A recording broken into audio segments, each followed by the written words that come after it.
주님께서 여러분과 함께 마테오가 전한 거룩한 복음입니다.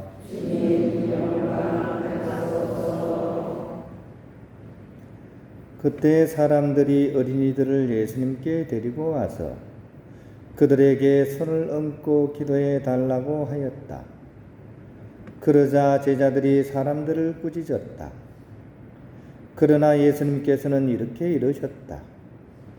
어린이들을 그냥 놓아두어라. 나에게 오는 것을 막지 마라.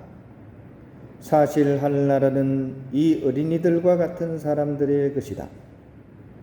그리고 그들에게 손을 얹어주시고 나서 그곳을 떠나셨다. 주님의 말씀입니다. 평을 빕니다. 오늘 복음을 읽어보면 예수님께서 어린이들이 이렇게 당신에 오는 것을 이렇게 보셨는데 사람들이 그걸 막으니까 그걸 막지 말라 하시면서 이렇게 말씀하시는 그런 내용이 나옵니다. 프란치스코 교황님의 그런 일화가 좀 떠오르는 그런 장면이기도 합니다. 2018년도 11월 28일 날 바티칸에서 교황님께서 일반인 아련을 하던 중에 한 아이가 무대 위를 막 이렇게 막 돌아다니고 있는 거예요. 그러니까 6살짜리 애였습니다. 그런데 이제 교황님께서 이제 막 아이가 막 돌아다니고 하니까 어머니가 좀 약간 좀 걱정이 됐는지 와가지고 사실 우리 아이가 좀 청각 장애도 있고 또 언어 장애도 있어서 말을 못해요. 이러면서 우리 아이를 위해서 기도해 주세요 라고 교황님께 부탁을 드렸습니다. 그때 교황님이 하신 말씀이 바로 그거예요. 아이를 그냥 두시고 여기서 그냥 놀게 하십시오. 이 아이는 말은 못하지만 아주 자유롭습니다 라고 얘기를 했습니다. 그죠? 이 말씀을 우리가 잘 한번 생각해 봐야 됩니다. 그죠? 누가 자유롭습니까? 아이가 자유로운 거예요. 근데 주변 사람들은 아이가 어떻다고 생각해요? 자유롭지 못하다고 생각하는 거예요. 얘가 안 들리고 말도 못하니까 반응이 어떻습니까? 안 됐네. 귀도 안 들리고 말도 못하니까. 누가 묶여 있어요 지금? 아이가 묶여 있습니까? 그 엄마와 주변 사람들이 묶여 있습니까? 아이는 자유로운 거예요 지금. 단지 지금 엄마와 주변 사람들이 묶여 있는 겁니다. 뭔가에 묶여 있는 거예요. 자유롭지 못합니다. 이 반응이 그냥 그걸로 끝나면 참 좋은데 어떻게 돼요? 나중에 이 아이한테 영향을 미쳐요. 어떻게? 아이 마음속에 그늘을 심어주는 거예요. 그늘을 심어줍니다. 그러면 나중에 이 아이가 이제 사춘기 지나고 막 하면서 이제 갈등을 막 합니다. 나는 뭔가 문제가 있구나. 왜? 엄마와 주변 사람들이 했으니까. 마음속에 그늘이 진 거예요. 그래가지고 이제 살아가는데 막 이렇게 어려움을 겪을 가능성이 굉장히 높아집니다. 근데 착각하고 있는 거예요. 우리가 생각하는 그 장애가 있다고 생각하는 그 사람 중에 정말 그늘없이 훌륭하게 잘 사는 사람들이 있거든요. 그런 사람 굉장히 많습니다. 위인 중에도 많습니다. 근데 감히 거기 범접하지 못하는 사람들이 뭐라 그럽니까? 그리고 앉았는 겁니다. 볼 줄 모르는 사람들인 거죠. 무엇이 중요한지를 볼 줄 모르는 사람, 엄마를 포함해서. 그런 측면에서 오늘 복음 말씀을 우리가 깊이 있게 묵상을 해봐야 됩니다. 하늘나라는 바로 어린이들과 같은 사람들의 것이라는 사실입니다. 나의 어떤 편견에 사로잡혀가지고 그것을 보지 못하면서 나의 좁은 식견을 가지고 마치 하늘나라를 아는 것처럼 생각하는 그런 우리를 뜨끔하게 만드는 예수님의 말씀입니다. 아이들이 예수님께 왔을 때 우리하고 차이가 나는 게 있습니다. 그죠? 우리는 예수님 할 때 올 때 어떻게 옵니까? 그냥 오는 게 아니에요. 아이들은 그냥 와요. 아이들은 예수님한테 그냥 왔습니다.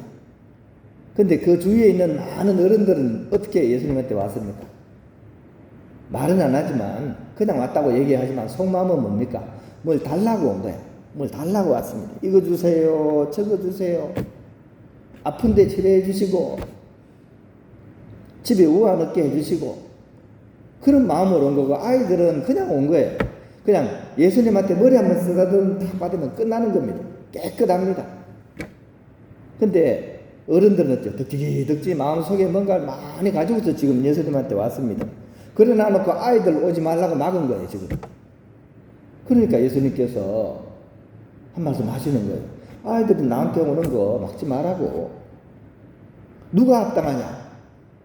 아이들이 또 예수님한테 오는데 합당하다는 이야기입니다. 말로만 예수님 좋다고 하면서 실상은 뭔가 달라고 오고 인정받고 싶어서 오고 자기 재산 늘려보겠다고 오는 그런 사람들한테는 오늘 복음 말씀은 굉장히 뜨끔한 말씀입니다.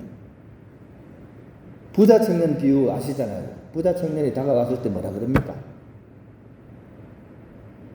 오히려 네가 가진 걸 다 팔아가지고 필요한 사람들에게 나누어주고 오라고 이렇게 말씀하십니다. 이 얘기가 무슨 얘기입니까? 부자 청년한테 어린이처럼 오라 이 말씀. 어린이처럼 가진 것이 없어야 어린이 마음이 되기 때문입니다. 어린이 마음은 가난한 마음입니다. 가난한 마음. 왜냐하면 가져본 적이 아직 없기 때문에. 음식을 먹을 때 그죠? 탐욕을 가지고 막 음식 탐식하는 사람이 있죠. 왜 탐식을 합니까? 자기 막 배가 터지고 그죠? 소화가 안 돼도 막 꾸역꾸역 먹는 사람 있잖아요. 그죠? 왜 그렇습니까? 많이 먹어봤기 때문입니다. 막 부자가 되고 싶어 막 안달복달 하는 사람이 있죠. 왜 그렇습니까? 돈 맛을 알기 때문에 그러는 겁니다. 막 권력 때문에 막 끝까지 노욕을 부리는 사람들 있죠. 그죠? 우리 텔레비전 보세요. 그죠? 막 지금 남쪽에 계속 말도 안 되는 얘기 하면서 돌아다니는 사람들 있죠. 한 자리 한번 해보겠다고. 왜 그렇습니까? 힘맛을 알기 때문에 그걸 지으려고 지금 말도 안 되는데도 막 돌아다니고 있지 않습니까? 그죠? 그런 점에 있어서 우리의 신앙은 어린이처럼 맑고 투명해야 됩니다. 다른 것을 바라지 않고 오로지 예수님이 좋아서 와야 되는 것입니다. 이것이 어린이 마음을 지니는 사람들입니다. 그런 사람들에게 예수님께서는 당신 자신을 모두 내어주십니다. 문제는 예수님이 아니고 주고 안 주는 예수님의 문제가 아니고 그것을 받을 내 마음이 어떤 마음이냐 하는 것이 문제라는 거죠. 어린이 마음을 가져야 됩니다. 그런 사람이야말로 참으로 자유로운 사람입니다. 무위진인 얘기하죠. 무위진인 그죠? 한리자입니다. 한리자. 뭔가 하려는 것이 없는 사람. 그 사람이 참 사람이란 이야기입니다. 어린이야말로 무위진인입니다. 오늘 복음을 우리가 마음속에 묵상하면서 과연 나는 예수님께 어떻게 늘 다가가고 있는지를 한번 성찰해보는 그런 우리가 되어야겠습니다.